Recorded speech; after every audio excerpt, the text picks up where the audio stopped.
This episode of Talk Commerce comes to you live from eTail West in Palm Springs. If you haven't already figured this out, this is really me talking to you. Welcome to this episode of Talk Commerce. In this episode, I sit down with Jason Nyhus, the General Manager and President of Shopware US.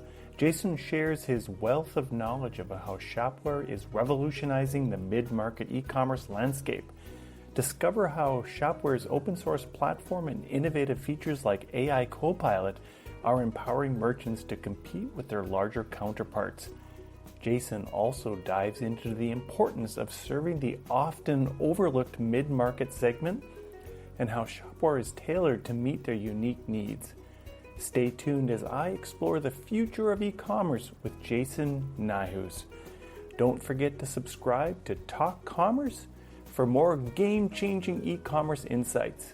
But first, a word from our sponsors. You're listening to Talk Commerce. Subscribe and download at talk-commerce.com.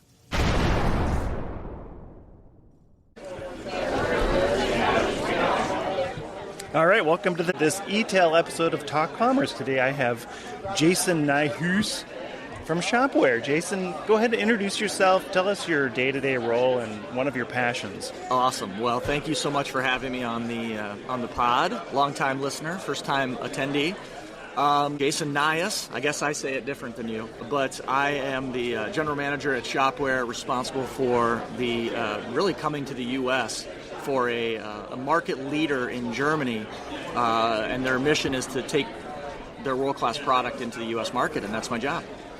Give us a little background on Shopware, how it started, the culture around that, and what you're hoping to bring it in the U.S. Yep. Tell us about how that's kind of landing. Absolutely. So I'll give you a little bit of the why I joined Shopware, because I think that kind of connects. So Shopware has actually been around for 20-plus years. It was founded by two brothers who could not be less alike. One is, all art, and the other is all science. And it's just a powerful combination of how you can have two, a yin and a yang, basically creating a really cool company. About a year and a half or so ago, I was introduced to Shopware through a recruiter, and my first reaction when I saw it come in is, who the heck is Shopware? I've been in e-commerce 25 years, and I've never heard of them, and why does the world need another commerce platform? So that was kind of the way I went into the call. And after a few calls with the team, I realized there was something special and different about the company, the culture, and all those things. And I know a lot of people could easily say that, but it frankly is true. A couple examples is these guys are not afraid to do hard things. 15 years ago, they decided to go open source. That is a massive decision. And it ballooned their overall customer growth. A few years after that, they decided that they needed to transition the language of the business to English, and nobody spoke English. It's in rural Germany. And then the last thing they did is they said, hey, listen, we've noticed that innovation in e-commerce, not a lot of new features are being developed for platforms. Most of the research and development dollars were going to making things work a little bit better in commerce platforms, not around new innovation. And so they raised $100 million with Carlyle and PayPal to really take this world market-leading product in Germany to the rest of the world, and that's why I'm here. So I want to key in on two things. One was the another platform, because I think that innovation is the driver for platforms, and the innovation that Shopware has done has traditionally been ahead of some of the other platforms. Yep. So I feel as though there always is too many platforms, but there's some that are going to bubble to the top. So Shopware's now come to the U.S. Why is it bubbling to the top? Yeah, well, first of all, I think your point is right that there are 18 different commerce platforms on the Gartner Magic Quadrant, which is a lot, and it might be a little bit of a byproduct of the economic environment we've been in the past. But history tells us that in 3 to 5 years, maybe half of those names will no longer be listed on that quadrant. Well, let me actually take you a step back. A story I like to tell is around 2016 is the year that commerce was supposed to go big software and go corporate. Okay, 2016 is the year. In the Gartner Magic Quadrant, in the upper right, it was IBM and Oracle, and because SAP bought Hybris, which put them in the upper right. Adobe bought Magento, which put them in the upper right, and Salesforce bought Demandware, which put them in the upper right. And so the market was basically saying that the world is going corporate. And by the way, my previous employer, Digital River, was also in the upper right. And it was at that time, on that same chart, you look in the bottom left and you see companies like Shopify and BigCommerce were in the bottom left. So these guys were considered niche players back then in a world where the market said commerce was going to go more corporate. Well, the opposite really happened. You have companies like brands voting with their wallet and where they're signing up, going to great platforms like Shopify and BigCommerce. And over time, these big software companies, commerce we thought was going to be a first-tier priority. It hasn't proven to be the case. The investment in R&D to continue to drive the platform innovation hasn't been there. And it's allowed Shopware, as an example, to go from not being on it as recent as 3 years ago to being a visionary this year. And so what history tells us is the ones that are moving up and to the right are the ones with staying power, and the ones that are kind of stagnant are the ones that will over time kind of fall out of relevance. Hey there, it's Brent from Talk Commerce. As an entrepreneur and podcaster, I'm always looking for ways to share my message and connect with new audiences. That's why I was thrilled when I discovered PitchDB, the ultimate tool for getting booked on podcasts, speaking gigs, and media outlets. When I first tried PitchD, I was blown away by the results. I had a 100% response rate from the opportunities I pitched, and I couldn't believe how easy it was to connect with relevant hosts and planners. With over 3 million podcast opportunities, 148,000 event planners, and 31,000 plus media outlets, and 11,000 conferences at my fingertips, I felt like I had struck gold. What I love about PitchDB is how it streamlines the entire booking process. Everything is organized in one place, and I can easily search for meaningful opportunities, directly connect with decision makers, and reach engaged audiences. The integrated portal, ready-to-use templates, and seamless functionality make pitching a breeze. If you're an entrepreneur, speaking coach, or author looking to expand your reach and make a bigger impact, I highly recommend giving PitchDB a try. Head over to pitchdb.com and see for yourself how this incredible tool can transform your booking game. Trust me, you won't be disappointed. So I want to touch on 2 points: the visionary part of it and the open source part of it.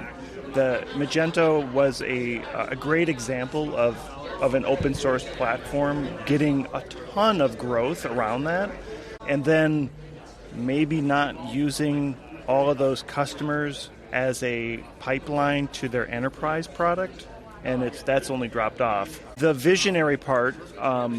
Tell us, well, first comment on the open source, and tell us a little bit about how the open source does drive innovation for the commercial product. Oh, it's, I tell you, I came from, like I shared before, Digital River. And so, we mostly served enterprise companies, and we were a closed ecosystem. And so when I entered into this world and got to meet great people like you, I really, truly appreciated the power of the community and what value it delivers. And I'll give you an example. Shopware is a 450-person company, okay? Yet we have 100,000 certified developers who are able to build and monetize and utilize Shopware. And in addition, they're able to create capabilities and check them back into Shopware to put them in our core product. So the fact that we've got, it would be almost impossible for any company, no matter the size, to have an innovation base that large that can contribute to the core product evolving over time. And so because that's the case, we have this massive network effect where we can bring new features and functions to our merchants faster than anybody else. And we could not do that unless we were open source. I want to talk about enterprise. I recently wrote I've been writing a few pieces on how Adobe is abandoning the enterprise or the mid-market merchant, any merchant under X, like under a 1.5 billion, let's say. Yeah. They're not interested. How important are those clients, and if they don't have somewhere to go, where should they go? Yeah. Well, I think, one of the most important things is every software company has an ICP that they are purpose-built to serve. And they're purpose-built to serve it based on the product that they have, but also, importantly, the support structure they have for customer success, for selling, for training, for certifications, all these kinds of things. And some of these commerce platforms, you mentioned Adobe, I'll take that lead, they're one of the greatest software companies in the history of the world, and they are purpose-built to serve some of the largest companies in the world. If you look at their roster of clients they're proud to work with, they're really large. And so to support those customers the way they need to be supported, Adobe has a relatively high cost to serve. Well, it's hard to take something that's a relative high cost to serve down market because the model starts to break. And so, again, Adobe, one of the best companies in the world, they're purpose-built to serve enterprise, and they're probably one of the best to do that. But as it goes down market, it's hard for them to change their go-to-market model, change their pricing model, and do the things that they have to do to really serve the mid-market. Classically speaking, in any industry, the mid-market is the hardest to serve. We like to say it's the flyover states of e-commerce. People think about LA and New York, and there's a lot of land and people in between, and a lot of businesses. And that's the same thing with the mid-market. So to serve the mid-market, you have to be really, really focused on giving enterprise-class capabilities at the budget of an SMB. You have to lean really hard on having a community of developers who can come in and out as they are needed or tapped or wanted. You have to have training and certifications and support to make sure that you're rising everybody at the same time. You have to have really scalable marketing stories and processes to drive adoption of new features. It's not just a pricing conversation around tech. It's how it is managed and supported, which makes it a tough market to serve, and one we're purpose-built to serve. Have you seen you talked about visionary innovation. I know that Shopware was one of the first to get AI into their core. Yep.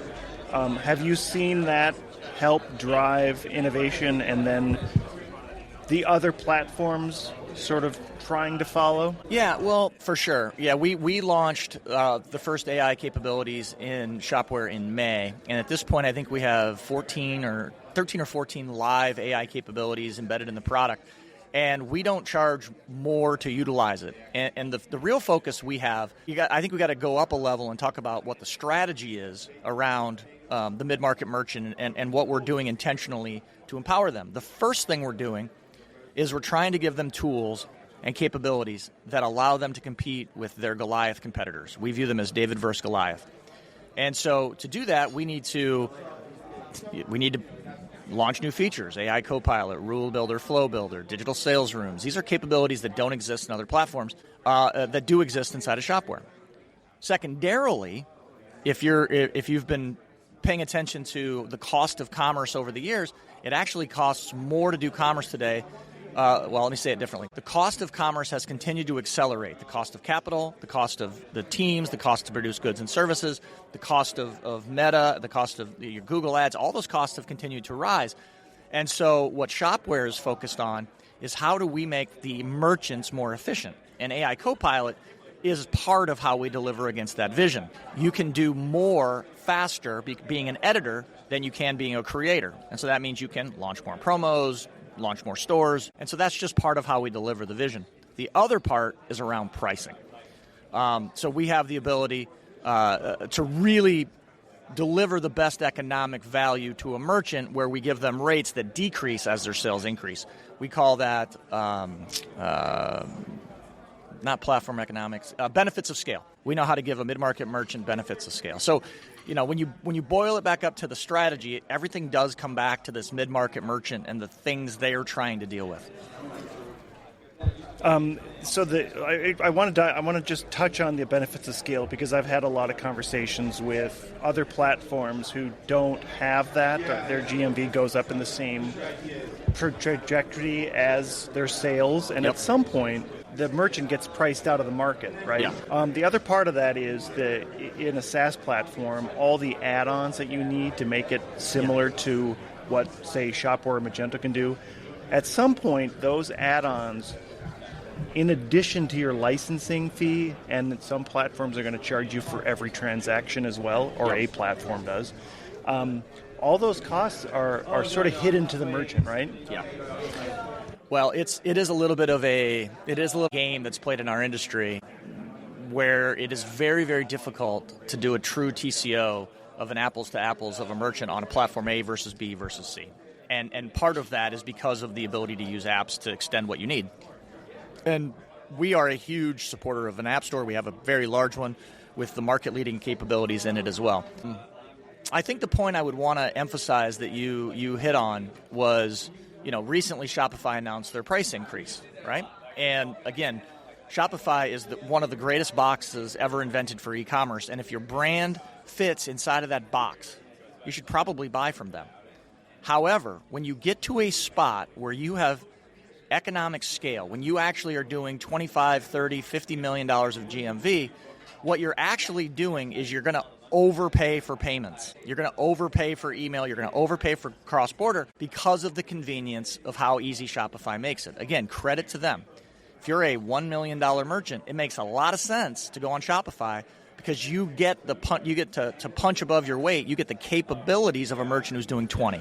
But if you're that merchant doing 50, what you're actually doing is subsidizing the $1 million merchant and obviously the profit of Shopify. So that's it's a deep conversation, but that's the one I think we should be having. Yeah, I want to just dig into that a little more because I had a lot of, and I'm not going to say arguments, but I did write a piece about the pricing, the Shopify price increase, and a lot of people came back and said, well, your example, and I think I gave a $10 million example, there's not a big, huge swing in that $10 million range.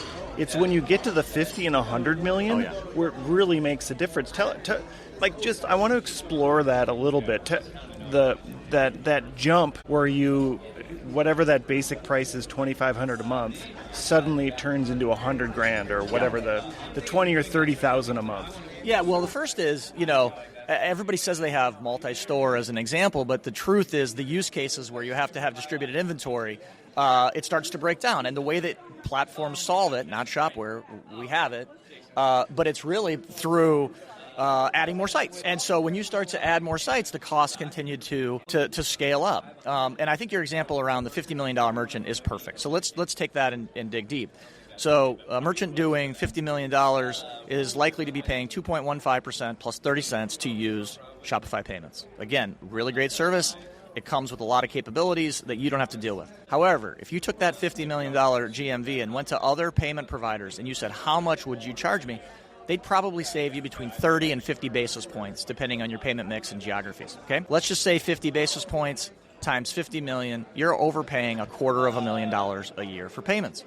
Well, Shopify knows this, and that's why if you want to bring your own payments to Shopify, you have to pay an additional 20 basis points to do it. So they're smart enough to know that they make 70% of their revenue on their payments relationships, and if you want to bring your own, you're going to pay for it.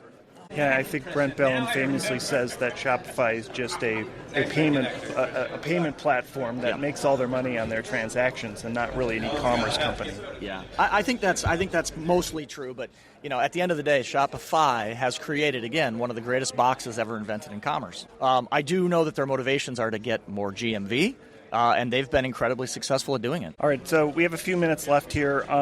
I do want to talk about what does 2024 look like.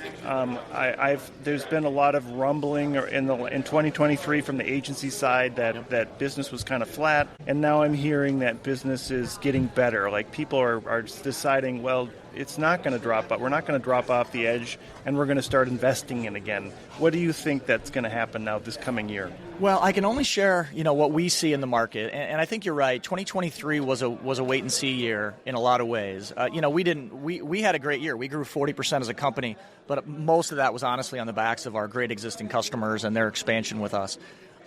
We did sign a whole bunch of new logos as well, which are in the process of launching, which is great. But the fact is, 2023, because of the uncertainty equals pause, wait, we'll do it another time. And what we saw in 2023 was a lot of companies who know they need to replatform, but it's just not right now. And so they made investments in other capabilities to maybe make their current Magento implementation headless so that they have to deal less with some of the pain. or maybe a bold checkout to take away some of the checkout pain that they have to deal with, or they're not those other type of companies. What we're seeing now is people saying, okay, the pain is acute, it's been here for a while, we know we have to solve it, and they're starting to really take a view. And this is where these agencies play such a critical role. Most software companies, because 2023 wasn't the best year, are willing to serve customers outside of their ICP. And they're willing to do things they wouldn't naturally do. And the long-term effects in that is actually quite bad. It drives a lot of churn and bad outcomes, merchants or for platforms. So this is the role that I think is so critical with these agencies, to be a true trail guide, to take an unbiased view and make sure that the customer's needs are actually addressed and the price that they're paying for it is actually fair. Yeah, that's such a great point, because I think a lot of the traditionally the platforms have been, we fit every single client, right? Yeah. And definitely that is not the case. There's a reason for Shopware, there's a reason for Shopify, there's a reason for BigCommerce. The trying to fit everybody into one mold doesn't work anymore because we have so much diversity. That B2B example that you gave, tell us a little bit about the strengths of B2B in Shopware, and even some people don't quite understand that you own the code with Shopware. You can make that code whatever you want. And in that environment where there's so many different moving pieces and so many things that need to be changed to make it work for you, why does that matter?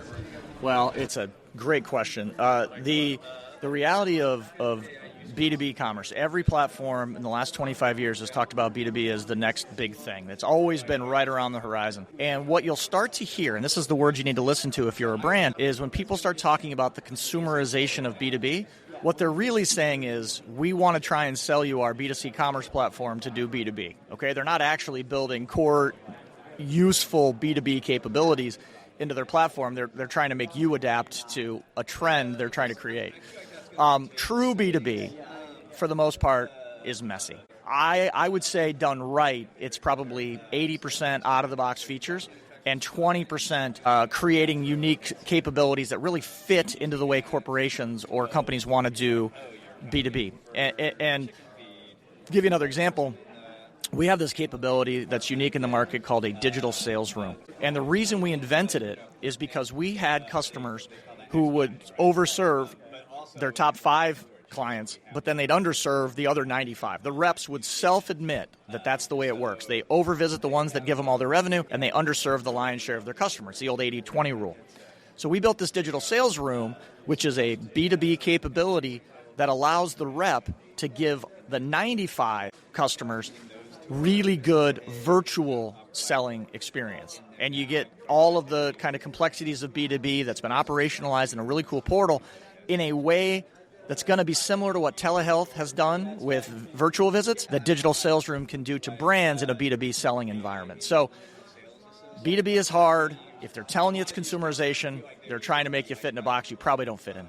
And we haven't touched any of the features of Shopware, so we don't have time to. But you just gave a great example of the things that specific software can do that maybe people don't know about. And if you do go with a SaaS product, that you are limited to what you can do out of the box, right? So I do want to kind of end on an optimistic note. We're at eTail. What I've seen is that the attendance here is up. Yeah. And I've heard that first day badge pickups were huge this time. I feel like the optimism around this event and now events in general and is a good indication of what's to come. How do you feel? Do you feel like there's a correlation there? Is the e-commerce industry sort of maybe lagging behind some of these other things that are happening here? Well, number one, I totally agree. Attendance is up, energy is up. This is a little bit like a reunion of e-commerce people getting together, and the energy is really, really strong. At our story, our pipeline is probably 3 to 4 times what it was a year ago this time, and we were pretty optimistic last year. And so I feel really, really good that there is this underserved mid-market merchant who's finally realizing that it's time to digitally transform their business. It's time to adopt new tools and technologies. And I think the future is bright for our industry, and I think this is a big year for commerce platforms. Great. What's up? What's on your schedule for this year for conferences and travel? What do you have coming up? Yeah, awesome. So pretty much every week I'm going somewhere, it feels like. The next event I think we're going to be doing is Retail Summits in Minneapolis. So that's the next week in March, or first week in March. Then I think the second week in March, or maybe the third, is Shop Talk in Las Vegas. We have... Yeah, I can't even remember the other events we've got, but there's something almost every week. Great, and to close out Shopware, there's this thing called Shopware United. Are there plans for a Shopware United in the U.S.? Absolutely, yeah. We're going to announce some really interesting stuff here in the next couple of weeks. They're just being finalized, but yeah. So Shopware United is a nonprofit that supports the open source community. It is not officially affiliated with Shopware, but it is deeply connected to our company, our strategy to support the community.